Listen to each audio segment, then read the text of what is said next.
Assalamualaikum warahmatullahi wabarakatuh. Selamat siang dan salam sejahtera untuk kita semua. Perkenalkan nama saya Ahmad Fareza dari Prodi Administrasi Bisnis dengan NIM 97. Hari ini saya akan menyampaikan hasil review jurnal berjudul Analisis Kasus Pelanggaran Kode Etik dalam Pembuatan Laporan Keuangan, Studi Kasus Manipulasi Laporan Keuangan oleh PT Kereta Api Indonesia. Artikel ini membahas secara mendalam bagaimana pelanggaran kode etik terjadi dalam proses pelaporan keuangan di salah satu BUMN strategis, yaitu PT Kereta Api Indonesia. Dalam artikel ini mengangkat kasus manipulasi data keuangan sebagai bentuk pelanggaran terhadap prinsip akuntabilitas dan transparansi pada tahun 2005 yang berdampak serius terhadap integritas perusahaan dan kepercayaan publik.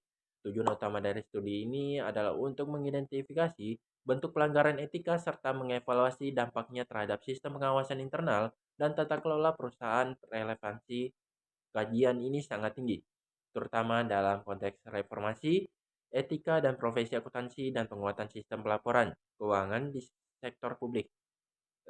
Metodologi yang digunakan pada artikel ini adalah pendekatan studi kasus dengan analisis dokumen terhadap laporan keuangan PT Kereta Api Indonesia.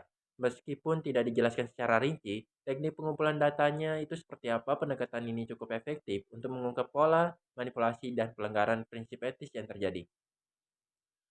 Temuan utama dari artikel ini sendiri menunjukkan bahwa manipulasi dilakukan melalui pengaburan nilai aset dan pendapatan perusahaan pada perusahaan. Tujuannya sendiri adalah memperbaiki citra keuangan menjelang audit eksternal.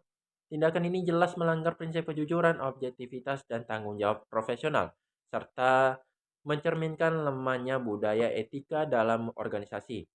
Dampak dari pelanggaran ini sendiri sangat luas. Secara internal, moral karyawan terganggu dan proses audit menjadi tidak efektif.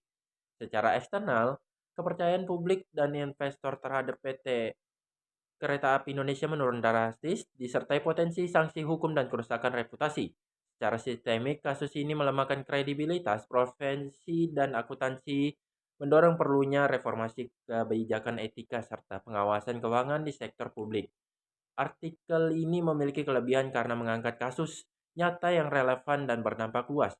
Refleksi etis yang disajikan sangat penting bagi dunia akuntansi dan manajemen publik. Namun terdapat kelemahan, yaitu kurangnya data kuantitatif dan tidak adanya pembahasan mengenai respon regulator atau langkah korektif dari perusahaan ini. Setelah saya menjelaskan panjang lebar, nah, saya akan membagi dampak ini menjadi tiga. Yang pertama, dampak internal, organisasi dan karyawan. Yang pertama, penurunan integritas organisasi. Manipulasi laporan keuangan mencerminkan lemahnya komitmen terhadap nilai-nilai etika dan akuntabilitas. Yang kedua, moral karyawan akan terganggu, yang dimana ketika etika dilanggar, tingkat manajemen, karyawan akan cenderung kehilangan kepercayaan terhadap pemimpinnya itu sendiri. Yang ketiga, gangguan proses audit internal, yang dimana data yang tidak akurat menyulitkan auditor dalam melakukan evaluasi dan pengambilan keputusan berbasis bukti. Yang dampak yang kedua ini eksternal, publik dan pemangku kepentingan. Menurunnya kepercayaan publik dan investor ketika laporan keuangan tidak mencerminkan kondisi yang sebenarnya, reputasi perusahaan sebagai BUMN akan terguncang. Yang kedua, sanksi hukum dan administratif, yang dimana pelanggaran etika dapat memicu investigasi oleh otoritas keuangan dan regulator serta berujung pada denda atau pembatasan operasional. Yang ketiga, kerusakan citra korporasi, yang dimana reputasi PT Kereta Api Indonesia sebagai penyedia layanan publik menjadi tercoreng dan memengaruhi hubungan dengan mitra dan pelanggan itu sendiri. Yang ketiga ini ada dampak sistematik, yang dimana profesi dan regulasi. Yang pertama, melemahkan kredibilitas profesi akuntansi serta praktik manipulatif menciptakan presiden buruk yang dapat merusak kepercayaan terhadap akuntan publik dan internal.